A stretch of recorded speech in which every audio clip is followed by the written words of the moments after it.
오늘 말씀 제목 함께 따라하겠습니다. 주님의 시간. 여러분, 오늘 하루도 평안하셨습니까? 오늘 하루 평안하게 무사하게 오늘 하루를 보내셨다면 하나님이 우리를 지켜 보호해 주신 것 때문인 줄 믿습니다. 만약 오늘 어렵고 힘든 일이 혹시 있었다면 하나님이 나를 외면하시거나 방치해 두셨던 것이 아니라 그 어려운 일도 잘 견뎌낼 수 있도록 하나님이 오히려 더 가까이 함께 하시며 지켜주신 것인 줄 믿습니다. 여러분, 살다 보면 위급한 일, 위기의 일을 만날 때가 있습니다. 개인적으로, 가정적으로, 또 생계를 위해 열심히 일하는 일터에서나 어떤 일로 인하여 위급한 문제가 발생할 때가 있습니다. 그리스도인이라고 해서, 하나님을 믿는 성도라고 해서 그런 일이 없으리라는 법이 없기 때문입니다. 그런 어려운 일을 만나게 되면 우리가 금방 생각하게 되는 것이 뭐냐면, 왜 나에게 이런 일이 일어날까 하는 것입니다. 왜 하필이면 나에게, 왜 하필이면 우리 가정에, 하필이면 내 자식에게, 하필이면 내 직장에 이런 일이 일어나는가 생각해 보기도 되지만, 다시 생각해 보면 나에게라고 그런 일이 생기지 않을 이유도 없습니다.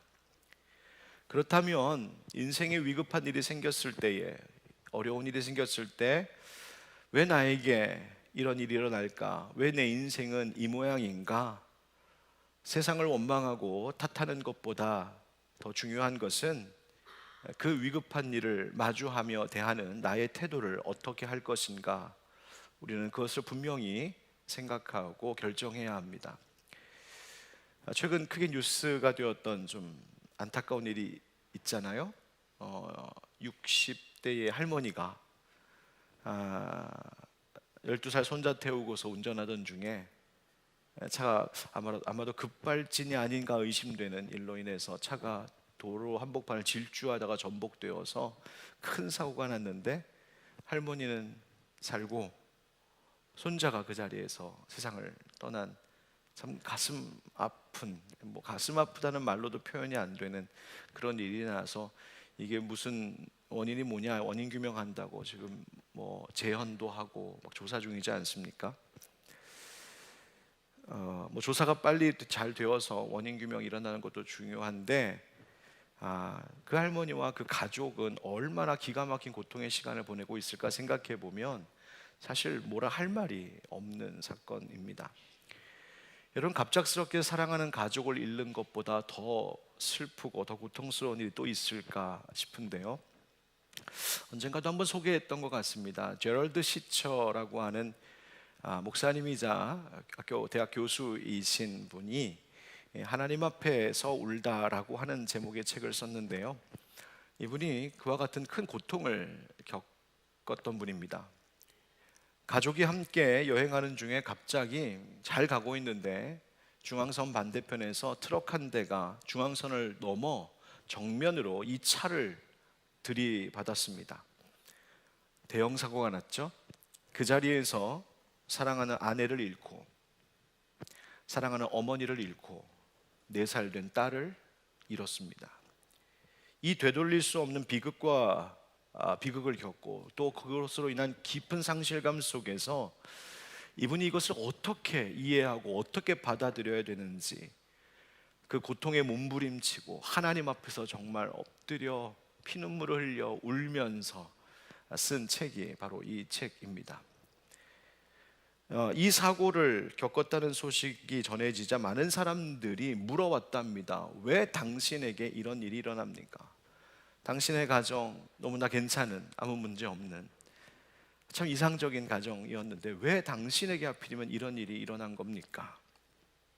그 말을 되짚어 보면 우리에게도 이런 일이 일어날 수 있겠군요. 이런 일이 일어나지 않으리란 법이 없겠군요. 이런 탄식이, 또 이런 두려움이 섞여 있는 질문이죠. 그분 자신도 계속해서 이 질문을 되뇌었답니다. 왜 나인가? 왜 나인가? 왜 이러한 상실의 사건이 나에게 일어났을까? 그러면서 이런 이야기를 써내려갑니다. 우리들은 대부분 살면서 자기 삶에 대한 통제권을 자기가 소유하고 싶어 한다는 겁니다. 실제로 우리는 많은 경우 자기가 자기 삶을 통제하는 것에 어느 정도 성공적으로 살아가기도 합니다. 내가 시간 계획을 세워서 그 시간대로 어떤 일들을 이루어내고 내가 바라던 것들을 얻기도 하고 또 내가 관계하는 사람들을 내 마음대로 또 내가 바라는 대로 그 사람들을 설득하거나 변화시켜서 이끌어가기도 하고 많은 경우 그렇게 통제하며 살아갑니다. 그리고 그것이 완벽하게 이루어질 때 사람들은 내 인생 괜찮네, 성공적이네 라고 생각하는 것이죠. 그러나 그 가능성들, 즉 통제할 수 있는 가능성들을 하나 둘씩 잃어버리는 일이 일어날 때마다, 다시 말하면 내가 하고 싶은 대로 되지 않을 때, 내가 바라던 대로 되지 않을 때, 내가 얻고 싶은 것을 얻지 못할 때에 사람들은 상처를 받기 시작한다는 겁니다. 특별히 이 목사님이 당한 이 비극적인 사고와 같은 이런 끔찍한 사건을 겪고 나면 내 삶을 통제할 수 있는 통제권을 완전히 빼앗긴 것과 같은 상실감을 느낀다는 거예요. 그분이 말하기를 갑작스럽게 찾아온 암이 삶을 황폐화시키기도 하고, 폭력이 삶을 뒤집어 놓기도 하고, 이혼이 삶을 엉망으로 만들어 놓기도 하고, 실직이, 직장을 잃는 이 실직이 삶을 좌절케 하기도 하고, 죽음이 삶을 깨뜨리는 경험이 있다라는 것입니다. 이런 일들이 갑자기 일어나면 세상이 내 인생을 방해하는 것 같죠. 그러니까 불편해집니다. 분노가 일어납니다. 그러면서 외치는 거죠. 왜 나한테 이런 일이 일어나는가? 왜 내 인생에 이런 일이 일어나는가? 이분도 이 질문을 계속할 때마다 너무나 힘들었답니다. 그리고 답이 나오질 않는 거죠. 하나님 왜 나입니까? 그런데 이분이 어느 순간부터 질문을 바꾸기 시작했습니다. 뭐라고? 왜 나입니까가 아니라 왜 나는 아닙니까? 즉 왜 나인가라고 하는 질문에서 왜 나는 아닌가라는 질문으로 바꾸기 시작했습니다. 그랬더니 지금 벌어진 상황과 이 세상에 대한 생각이 달라지기 시작했다는 거예요. 자, 무슨 말이냐 하면 왜 나인가만 생각할 때는 이 세상이 너무 불공평해 보이는 거죠. 왜 남들은 다 아무 일 없는데 왜 나에게 이런 일이 일어나는가? 나보다 더 악하게 살고 나보다 더 죄 많이 짓고 사는 사람들도 멀쩡하게 잘 사는데 내가 뭘 그렇게 잘못했다고, 왜 나에게 이런 일이 일어나는가? 세상은 불공평해. 여기에 초점을 맞추게 되는 겁니다. 그러나 사실 세상은 공평하지 않은 것이 현실입니다. 세상은 그렇게 우리가 말하는 것처럼 완전한 공평을 이루어지지 않습니다. 그래서 질문을 왜 나인가에서 왜 나는 아닌가로 바꾸게 되면 우리의 초점이 어디로 옮겨지냐면 이렇게 되는 거예요. 나에게도 얼마든지 그런 일이 일어날 수 있는데 그동안 왜 나에게는 그런 일이 일어나지 않았던 것인가? 이 생각으로 바뀌게 되면 지금까지 내가 살아온 대부분의 시간은 이 불공평한 세상 속에서도 은혜로 채워졌던 시간임을 깨닫게 되는 겁니다.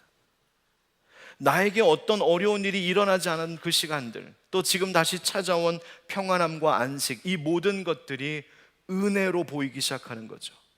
공평하지 않은 세상, 그것만 탓하면서 거기에만 주목하며 사는 것이 아니라 이 공평하지 않은 세상 속에서도 하나님 나에게 은혜를 베풀고 계시는구나.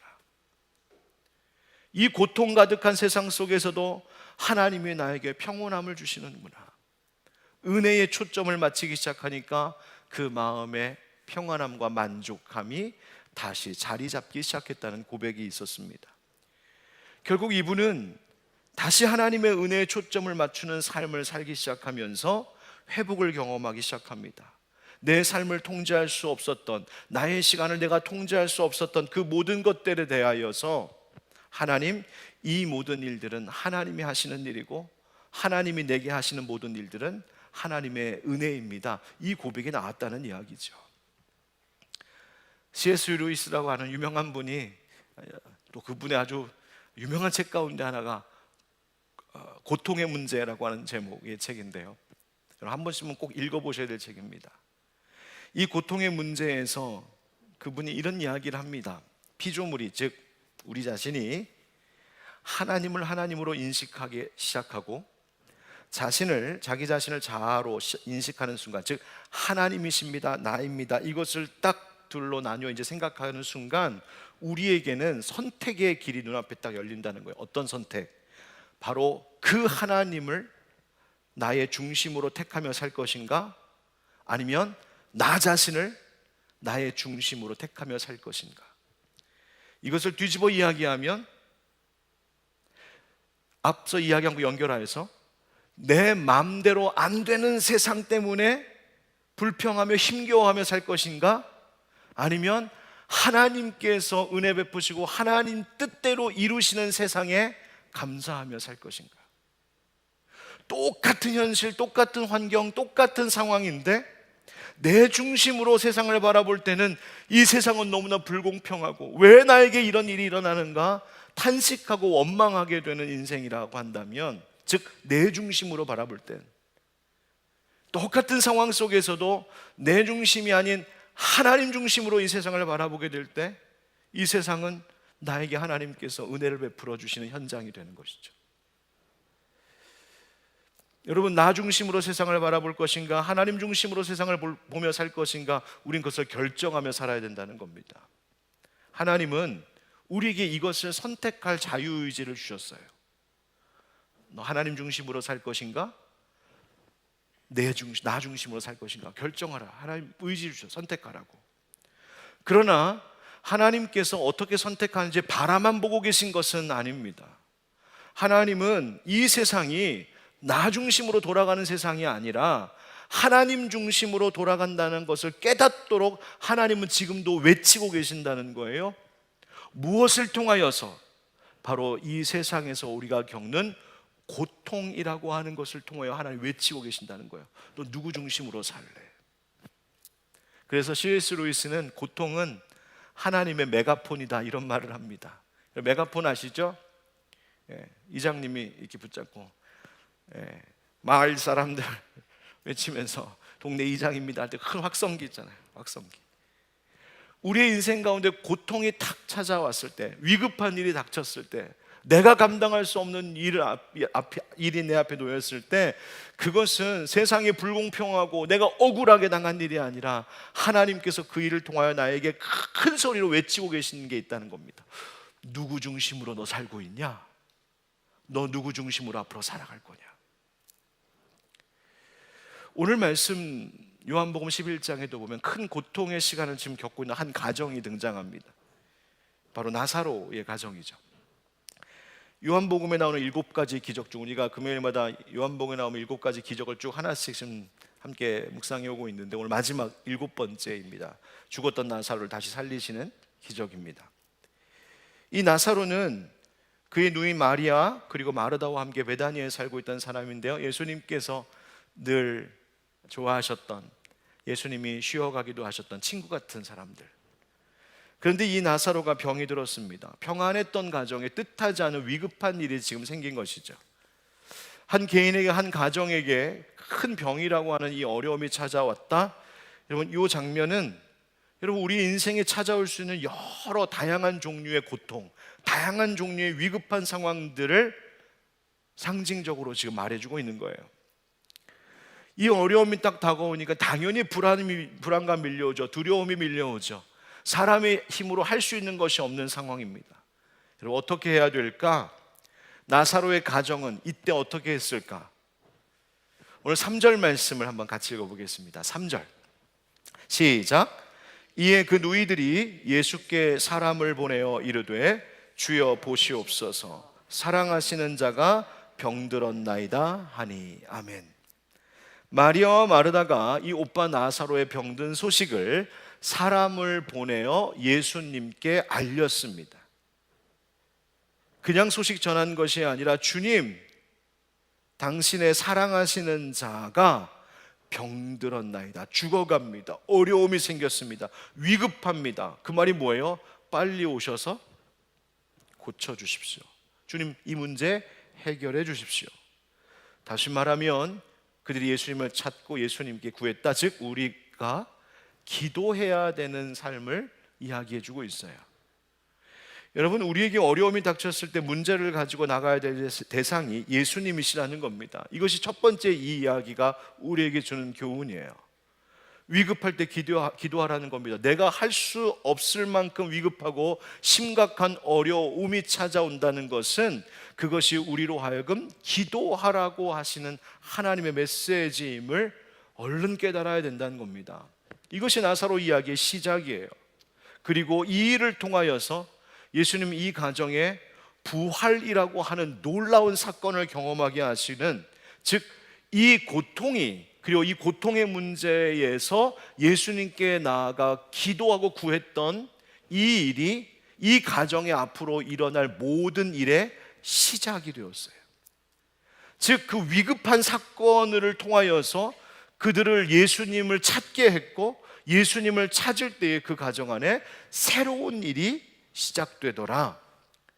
여러분, 지금 우리에게 기도할 수밖에 없는 어떤 위급한 일이 여러분 각자에게 가정에 있다면 그것은 하나님이 여러분들의 가정에 새로운 일을 시작하시기 위한 하나님의 은혜의 서막, 은혜의 전주곡임을 잊지 마시기를 축복합니다. 아, 내게 어려운 일이 딱 닥쳤다? 위급한 일이 닥쳤다? 우리의 생각이 왜 나인가? 왜 나에게 이런 고통인가? 거기로 생각이 흘러가지 않고 우리가 결정해야 된다는 거예요. 누구 중심으로 생각하라고요? 하나님 중심으로. 그럼 어떻게 하라는 겁니다? 어떻게 하라는 겁니까? 하나님 새 일을 시작하시는구나. 여러분, 이 생각으로 우리가 방향을 잡아야 된다는 거예요. 하나님 새 일을 시작하시는구나. 그래서 우리가 흔히 자주 하는 말이 있지 않습니까? 믿는 자에게 인생의 어려움이 닥쳐온다는 것은 그것은 문제가 아니라 다만 기도할 제목입니다라고 하는 말입니다. 그래서 문제가 아니라 기도할 제목이다. 그래서 이 마르다와 마리아가 예수께 사람을 보내어 이르되 주여 보시옵소서, 이 말씀처럼 내 문제, 내 가정의 문제, 교회 문제, 직장 문제, 모든 것들 주님 앞으로 가지고 나아가 아뢰이는, 이것이 우리의 첫 번째 태도여야 된다는 겁니다. 여러분, 오늘 이 자리도 역시, 이 금요기도에도 역시 삶의 모든 문제를 하나님 앞에 가지고 나오는, 그래서 하나님 중심으로 나는 이 세상을 바라봅니다, 내 삶을 바라봅니다라고 하는 믿음의 고백을 드리는 이 시간이 되기를 주의 이름으로 축복합니다. 자, 여러분, 주님께 아뢰었다. 그때부터 이 사건, 이 이야기의 방향이 새롭게 달라지기 시작합니다. 어떻게? 주님께서 그들에게 이제 평안으로 함께 하시기 시작하시는데요, 예수님께서 나사로가 병들었다는 소식을 전하자 예수님은 이런 말을 전하게 하십니다. 4절 보십시오. 예수께서 들으시고 이르시되 이 병은 죽을 병이 아니라 하나님의 무엇을? 영광을 위함이요 하나님의 아들이 이로 말미암아 무엇을? 영광을 받게 하려 함이라 하시더라. 아멘. 여러분, 이것이 바로 이 고백을 나의 고백으로 삼는 것이 인생의 위급한 상황을 대하는 두 번째 태도라고 말할 수 있습니다. 즉, 이 모든 일들에는 하나님의 목적이 있다라고 하는 것을 상기하라는 겁니다. 첫 번째 태도는 이 문제를 하나님 앞에 아뢰이는 것이요, 동시에 우리가 또 고백해야 될 것은 하나님, 여기에는 하나님의 영광을 위한 목적이 있는 줄 내가 믿습니다. 예수님이 이 나사로의 병이 죽을 병이 아니라 하셨습니다. 즉 죽음, 사망이 지금 이 이야기의 결론이 아니라는 거예요. 이 이야기의 결론은 나사로가 죽었다가 아니라 그 다음에 진짜 목적이 지금 준비되어 있다는 겁니다. 무엇을 위해? 하나님께서 영광 받으시기 위해, 그의 아들이신 예수 그리스도께서 영광을 받으시기 위해, 그 목적을 위해 그저 죽음은, 즉 인간은 몸부림치는 이 고통의 문제는 오히려 하나님의 영광을 위한 겨우 수단에 불과할 뿐이다, 도구에 불과할 뿐이다. 그래서 이 선하신 하나님께 맡기는 자의 인생의 끝에는 결국 하나님께서 맺고자 하시는 선한 열매가 준비되어 있음을 보게 하시는 거예요. 그래서 이 말씀으로 사람들을 안심시키고 먼저 평안을 주셨습니다. 여러분, 우리가 위급한 상황에서 가져야 될 태도가 바로 이것입니다. 하나님, 우리의 가정에, 나의 삶에 이러한 일이 지금 벌어졌는데, 이러한 일이 닥쳤는데, 하나님, 이 일마저도 하나님의 목적을 위하여 쓰일 수 있도록, 하나님의 목적을 이루는 데 쓰임받는 도구가 되게 해주십시오. 하나님 영광의 위를 위해 쓰임받는 이 문제가 되게 해주십시오. 바로 이것이 우리의 삶의 모든 것들을 하나님의 평안의 길로 들어서게 이끌어가는 힘이 되는 것입니다. 그래서 인생에 때로는 밝은 일도 있겠지만 어두운 일도 있고, 기쁜 일도 있겠지만 슬픈 일도 있지만, 이 모든 것이 다 누구를 위한? 하나님을 위한 목적이 있는 사건들이 되도록 하나님 역사하여 주십시오. 그래서 우리의 기도는 늘 이것인 거죠. 하나님 앞에 위급한 상황을 주님 앞에 고하며 동시에 이 문제 하나님의 영광을 위한 일 되게 해주십시오. 이것이 우리 기도 제목이에요. 자, 그런데 이제 본론입니다. 기도하면서 우리의 마음에 어려움이 찾아올 때가 있습니다. 어느 때일까요? 기도했는데 응답이 되지 않는 것 같을 때. 지금 마리아와 마르다의 상황이 지금 그런 것이거든요. 예수님께서 나사로가 병들었다는 소식을 들으셨습니다. 그런데 6절의 말씀이 우리를 당황하게 만드는 거죠. 6절, 나사로가 병들었다함을 들으시고 그 계시던 곳에 이틀을 더 유하시고.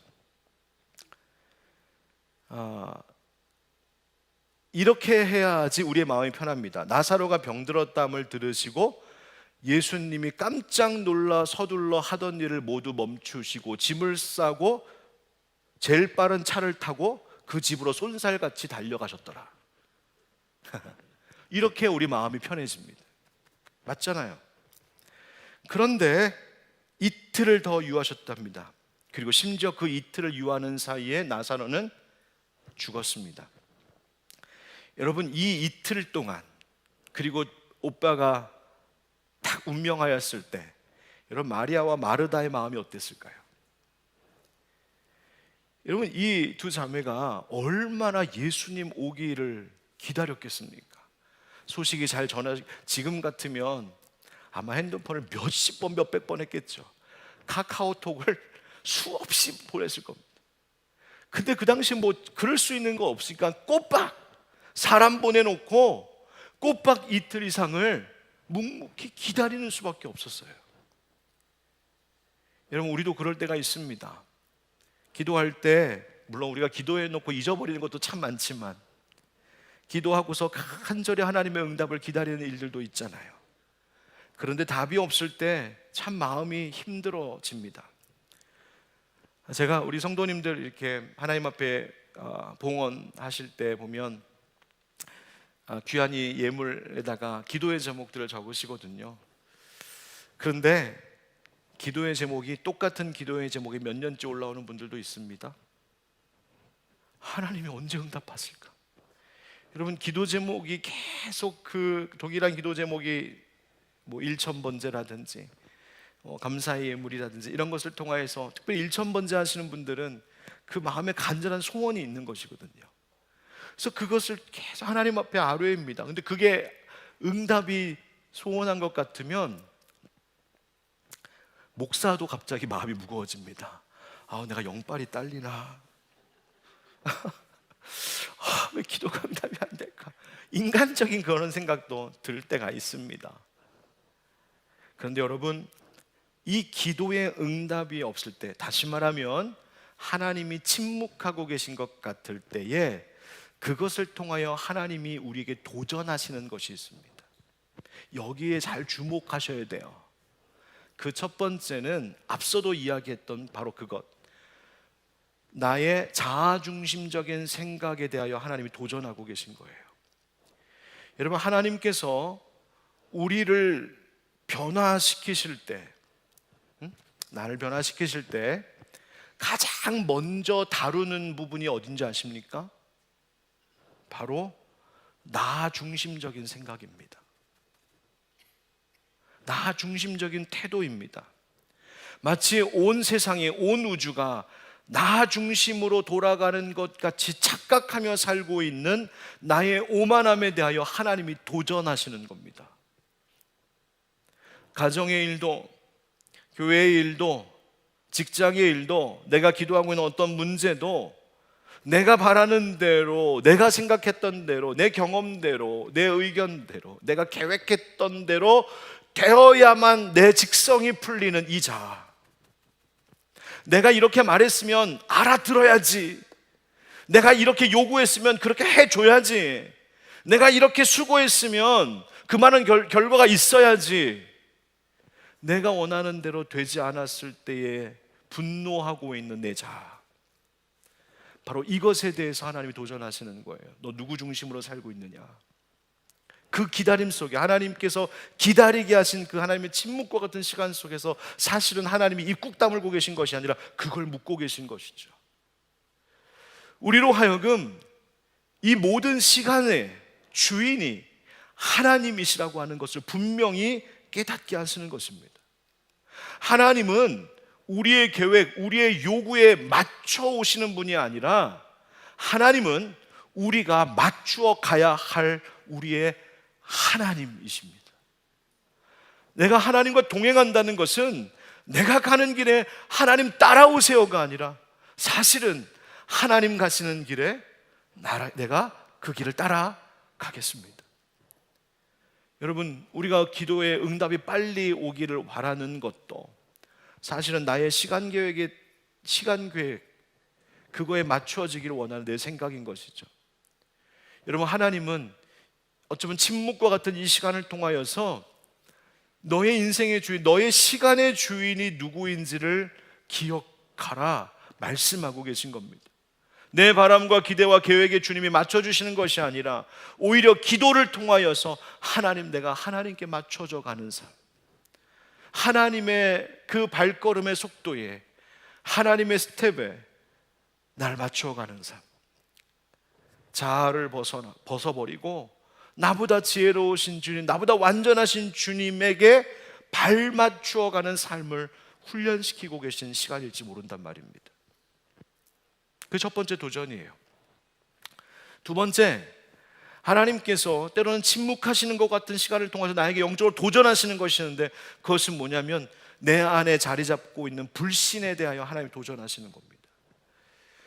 여러분, 하나님이 때로는 더 이상 내가 어떻게 할 수 없는 벼랑 끝 같은 형편까지 몰고 갈 때가 있습니다. 야, 이젠 끝났구나. 심지어 지금 마리아와 마르다는 오빠가 정말 죽은, 운명한, 정말 벼랑 끝에서 떨어진 것과 같은 그 상황을 지금 경험한 것이죠.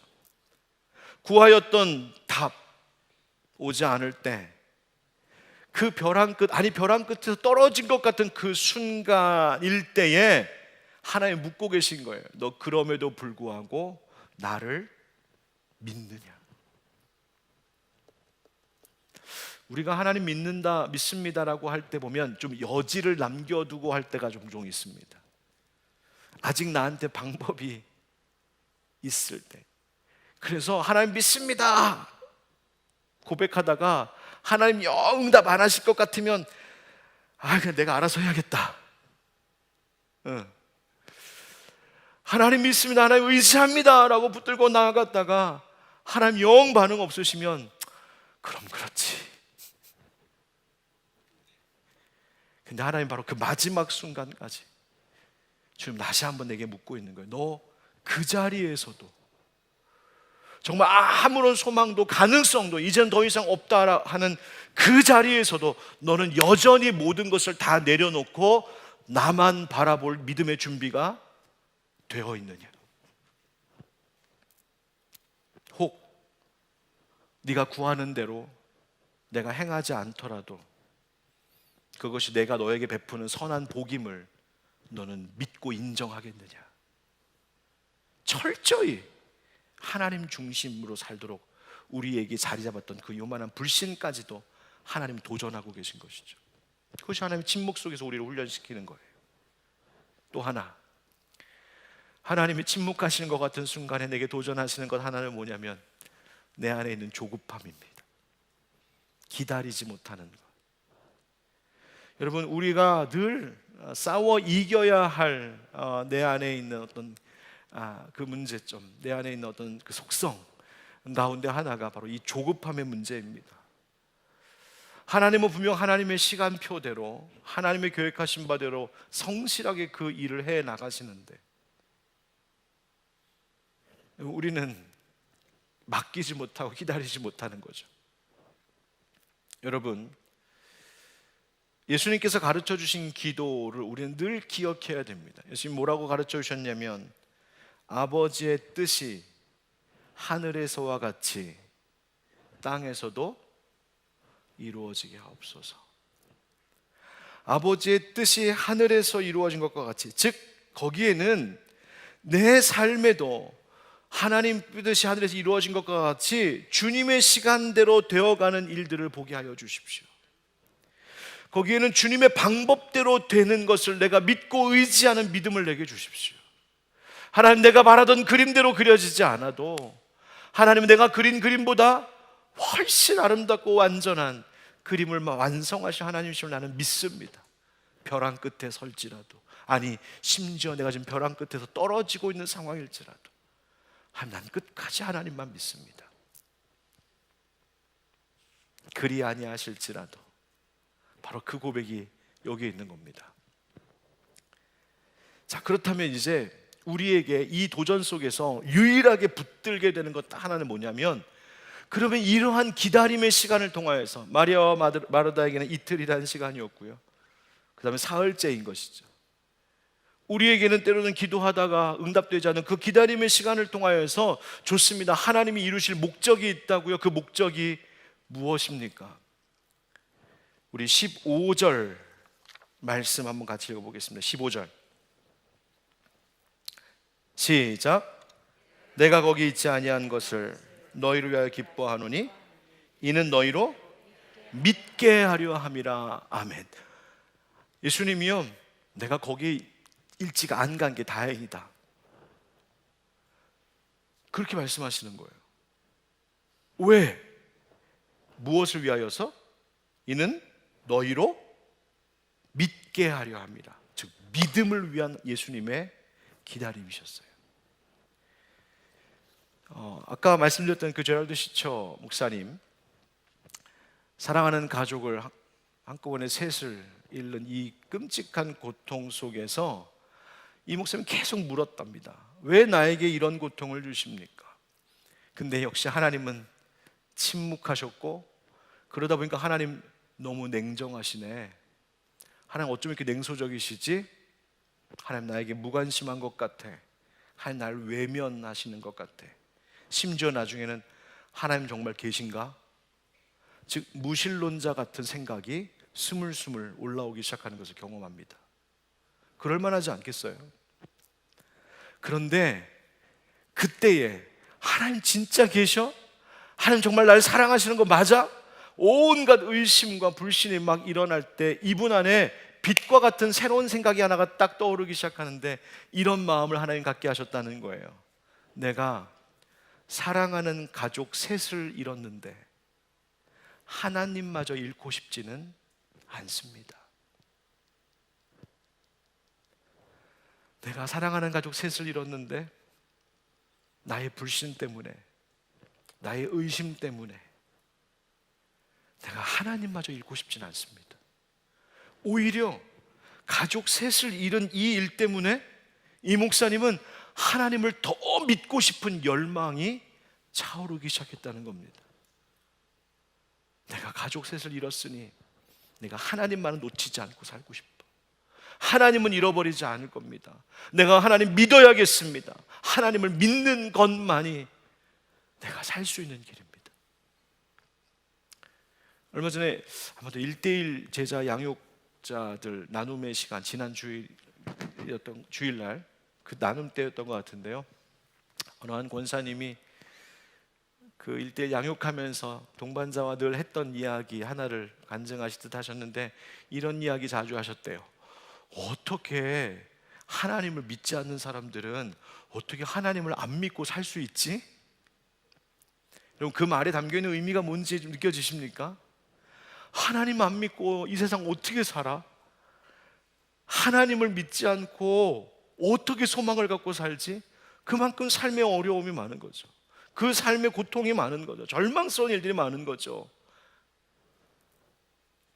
여러분, 우리가 하나님을 안 믿는다, 즉 기도에 응답하시지 않는 것 같고 침묵하고 계신 것 같은 그 하나님에 대하여서 내가 의심하고 내가 믿지 못하겠다는 순간, 그 남아있는 그 모든 소망마저 다 상실되고 마는 것입니다. 여러분, 오히려 하나님은 이 고통을 통하여서, 바로 이 목사님의 삶과 같이 이 고통을 통하여서 오히려 내 믿음을 더욱 업그레이드 시키기 원하시는 하나님이십니다. 그래서 예수님이 끝까지 가신 거죠. 끝까지. 그리고 이것은 너희가 믿게 하려 함이라. 무엇을 믿는 믿음? 바로 예수님이 죽음도 이기시는 생명의 예수님, 부활의 예수님이심을 믿게 하려 함이라는 것입니다. 여러분, 우리가 돈을 잃었다고 하나님마저 잃을 수는 없지 않겠습니까? 내 명예와 성공을 잃었다고 하나님마저 잃어버릴 수는 없지 않겠습니까? 심지어 사랑하는 사람을 잃었다고 해서 하나님마저 잃어버리는 삶의 길을 택해서는 안 되지 않겠습니까? 바로 이 일을 통하여서 부활이요 생명이신 예수님이심을 보여주셨어요. 그리고 결국 이 가정이 어떤 가정 되게 하셨냐면, 그 다음 장 딱 넘어가면, 즉 나사로를 살리신 후에 그 다음 장 딱 넘어가면 요한복음 12장 1절 2절에 이런 말씀이 있습니다. 6월절 엿새 전에 예수께서 베다니에 이르시니 이곳은 예수께서 죽은 자 가운데서 살리신 나사로가 있는 곳이라. 거기서 예수를 위하여 잔치할새 마르다는 일을 하고 나사로는 예수와 함께 앉은 자 중에 있더라. 아멘. 그러니까 동네 사람들이 그 마을 베다니에 이 나사로의 집을 지나갈 때마다 사람들이 그 집 보고 뭐라고 말했냐면, 아, 예수님께서 죽은 나사로를 살리신 집이 저 집이야?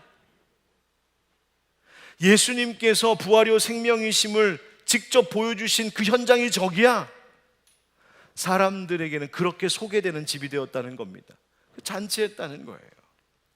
여러분, 고통의 문제를 딛고 믿음의 업그레이드를 보게 하신 인생을 통하여 하나님 뭘 하시는가?